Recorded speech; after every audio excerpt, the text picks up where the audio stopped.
한국의 수소 저장 기술, 수소 강국이 될까요? 안녕하세요, 여러분. 혹시 수소 에너지라는 말 많이 들어보셨죠? 환경 오염 없이 깨끗한 에너지를 만들 수 있어서 미래를 바꿀 꿈의 에너지로 불리고 있습니다. 하지만 이 수소 생각보다 다루기 까다로운 친구인데요. 마치 솜사탕처럼 부피는 크고 가벼워서 이걸 어떻게 안전하고 효율적으로 담아둘지가 정말 중요한 숙제입니다. 오늘 우리는 이 중요한 숙제, 바로 수소 저장 기술에 대한 한국의 현재 모습과 앞으로의 놀라운 미래를 쉽고 재미있게 파헤쳐 볼 겁니다.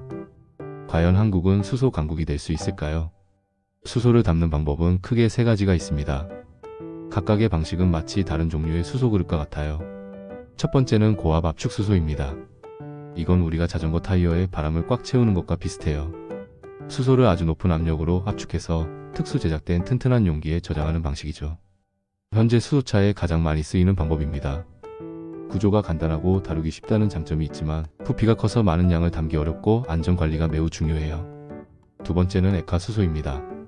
수소를 영하 253도라는 엄청나게 낮은 온도로 냉각시켜 액체 상태로 만드는 거예요. 마치 수증기를 얼음으로 만들면 부피가 확 줄어들듯이 수소도 액화하면 부피가 기체 상태의 무려 800분의 1로 줄어듭니다. 그래서 우주 로켓 연료로도 쓸 만큼 대용량 저장과 운송에 아주 유리하죠. 하지만 이렇게 차가운 온도를 유지하려면 엄청난 기술과 에너지가 필요하다는 단점이 있습니다. 마지막은 고체 수소입니다.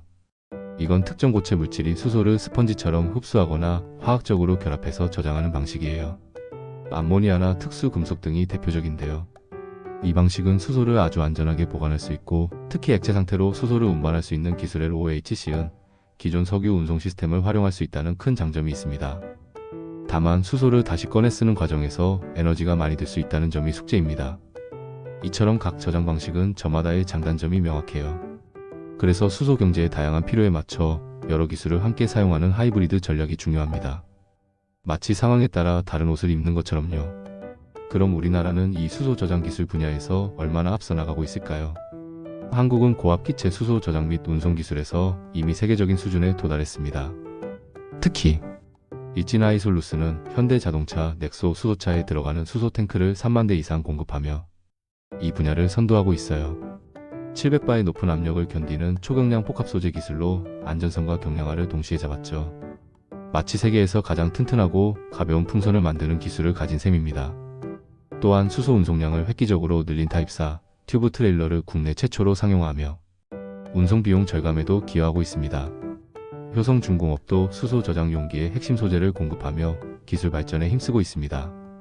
액화 수소는 고도의 기술이 필요해서 소수의 글로벌 기업이 독점해 왔는데요.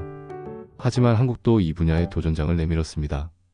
2024년 1월 국내 최초의 상용급 창원 액화 수소 플랜트가 준공되었고, SKE&S는 인천에 하루 90톤, 연간 3만 톤을 생산할 수 있는 세계 최대 규모의 액화 수소 플랜트를 준공하며 액화 수소 생산 능력을 크게 확대했습니다. 이는 수소버스 약 5,000대가 1년간 운행할 수 있는 엄청난 양이에요. 하이리움 산업 같은 전문 기업들은 액화 수소의 증발, 손실을 줄이는 제로 보일오프 기술을 개발하며 장기 저장 안정성을 높이고 있습니다. 수소를 스펀지처럼 흡수하는 고체 수소 저장 기술도 꾸준히 연구되고 있습니다. 원일 TNI는 수소 저장합금을 이용한 수소 저장 용기를 국내 최초로 상용화했고, 한국재료연구원 KIMS는 저장 성능을 3배 높이고 제조 비용을 10분의 1로 줄이는 획기적인 고체 수소 저장 소재 기술을 개발했습니다. 한국전력은 액체 상태로 수소를 운반하는 LOHC 기술 실증에 성공하며 기존 석유 운송 인프라를 활용할 가능성을 열었습니다. 우리나라는 수소차, 수소충전소, 연료전지, 보급률에서 세계 1위를 기록하며 수소 활용 분야에서는 세계 선두국가로 인정받고 있습니다. 마치 스마트폰을 잘 만들고 보급하는 능력은 최고인 셈이죠. 하지만 수소의 생산, 저장, 운송 분야에서는 선진국 대비 3에서 7년의 기술 격차가 존재한다는 평가를 받고 있습니다. 특히 수소 저장 운송 분야의 세계 특허 출원 비중은 5% 수준으로 유럽, 미국, 일본에 비해 현저히 낮아요. 이는 우리가 수소를 소비하는 능력은 뛰어나지만 수소를 만들고 담고 옮기는 핵심 기술은 아직 부족하다는 의미입니다. 한국 정부는 수소 경제를 국가 핵심 산업으로 키우기 위해 강력한 정책을 추진하고 있습니다. 정부는 2019년 수소경제 활성화 로드맵을 발표하고 2021년에는 세계 최초로 수소법을 제정하며 수소 산업 육성과 안전관리에 대한 법적 기반을 마련했습니다. 2050년 탄소 중립 목표 달성을 위해 수소를 우리나라 최종 소비 에너지원 중 가장 중요한 에너지원으로 만들겠다는 큰 그림을 그리고 있죠. 정부는 2030년까지 수소차 20만 대 보급을 목표로 하고 있지만 2024년 9월 현재 3만 6천여 대 수준으로 아직 갈 길이 먼니다. 수소 충전소도 2024년 7월 기준 267개소로 늘었지만 2022년 목표치인 310개소에는 미달했어요. 특히 서울에는 단 9곳만 운영되고 있어서 마치 전기차는 많은데 충전소가 부족한 것처럼 수소차 보급에 가장 큰 걸림돌이 되고 있습니다. 그래도 수소는 다양한 분야에서 활약하고 있습니다. 현대자동차는 넥소 수소차와 수소버스를 넘어 울산 공장 물류, 미국 캘리포니아 항만, 인천공항 등에서 수소 트럭과 수소버스를 운영하며 물류 운송의 탈탄소화를 이끌고 있습니다.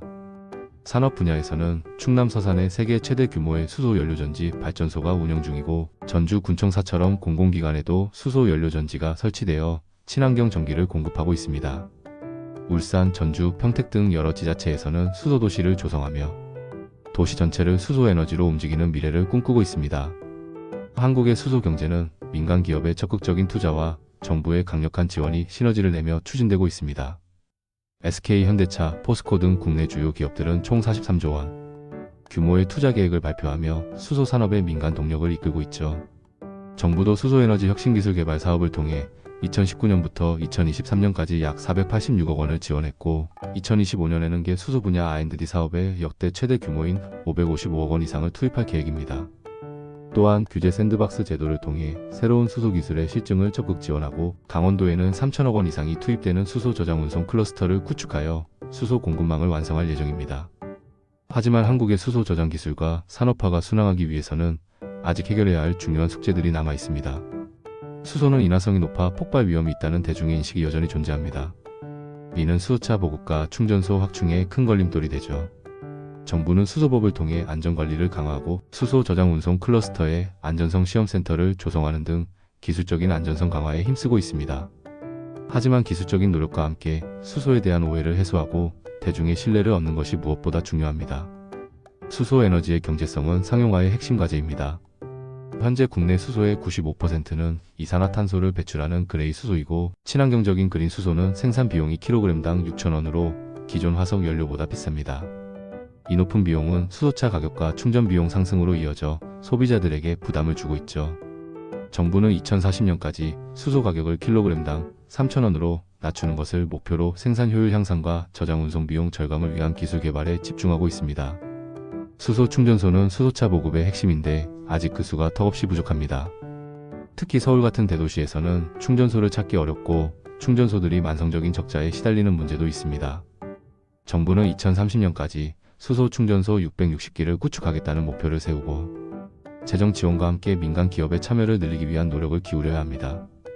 충전 속도 향상 기술 개발도 시급하죠. 이러한 도전 과제들을 극복하고 한국은 수소 강국으로 도약하기 위해 끊임없이 진화하고 있습니다.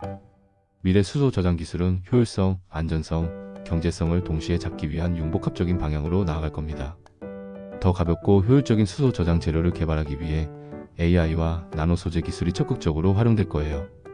액화 수소의 증발 손실을 최소화하는 제로 보일 오프 기술이 더욱 발전하여 장기간 안전하게 보관할 수 있게 될 겁니다. 원자력 발전 기반의 핑크 수소나 탄소, 포집 기술이 적용된 블루 수소 등 청정 수소 생산 방식도 다양해질 겁니다. 지하에 대규모로 수소를 저장하는 기술 연구도 진행 중입니다. 글로벌 수소 에너지 저장 시장은 2021년 147억 달러에서 2030년 약 217억 달러야 29조 원 규모로 성장할 것으로 전망됩니다.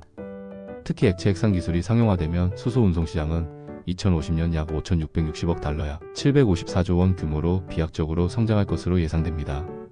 한국의 수소 산업 역시 이러한 글로벌 성장에 발맞춰 큰 폭의 확장이 예상되며 약 40만 개의 일자리 창출과 연간 43조 원 이상의 부가가치 창출을 통해 국가 경제 활성화에 크게 기여할 것으로 기대됩니다. 정부는 수소 기술 개발 로드맵을 통해 핵심 R&D 분야에 연간 3천억 원 이상을 투자하고 청정 수소 인증 제도를 도입하여 청정 수소 생산 및 소비에 인센티브를 제공할 계획입니다. 또한 수소 수출입 시장 개척과 기술 교류를 위해 호주, 일본 등과 수소 협력 협정을 체결하고 미국, 일본과 함께 수소 발전 등 경제 안보 핵심 분야의 공동 연구를 시작하는 등 글로벌 파트너십을 확장하고 있습니다. 이러한 국제 협력은 우리가 부족한 생산, 저장, 운송 기술 격차를 해소하고 글로벌 수소 공급망을 구축하는 데 필수적인 요소입니다. 한국은 수소차, 충전소, 연료전지 보급 등 수소 활용 분야에서 이미 세계적인 경쟁력을 갖추고 있습니다. 하지만 수소의 생산, 저장, 운송이라는 핵심 기반 기술에서는 아직 더 많은 노력이 필요하죠. 수소 강국을 향한 한국의 여정은 이제 막 중대한 전환점에 도달했습니다. 기술 혁신, 인프라 확충, 안전성 확보, 그리고 국제 협력이라는 4가지 핵심 과제를 꾸준히 해결해 나간다면 한국은 명실상부한 글로벌 수소 강국으로 도약하며 지속 가능한 미래를 선도할 수 있을 것입니다. 오늘 영상이 여러분의 수소 에너지에 대한 이해를 돕는 데 도움이 되었기를 바랍니다. 다음에도 더 흥미로운 이야기로 찾아올게요. 구독과 좋아요, 알림 설정 잊지 마세요. 감사합니다. 좋은 글, 모신 글 좋아요.